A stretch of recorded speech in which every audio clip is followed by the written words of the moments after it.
Hello, I'm in a 2007 Dodge Nitro, and today I'm going to show you to open the hood. So first, from the driver's side, we'll go right down here, and there should be a safety release latch here with a little tension, so you pull. Typically you hear pop like you probably heard there.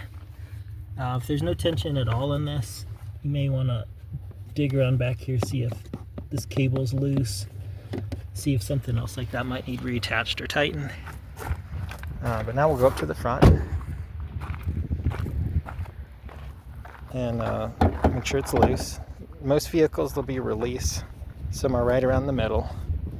Here it's here, so we push and lift. A little bit heavy, so heads up. So there's where it was hooked onto, and this is what the mechanism here looks like. So this is what I was pushing for the release.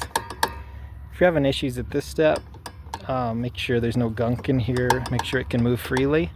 Might need a little WD-40, something to loosen it up. And then obviously still same thing, make sure there's tension in these cables. But otherwise, hope this is helpful, and hope you have a wonderful day.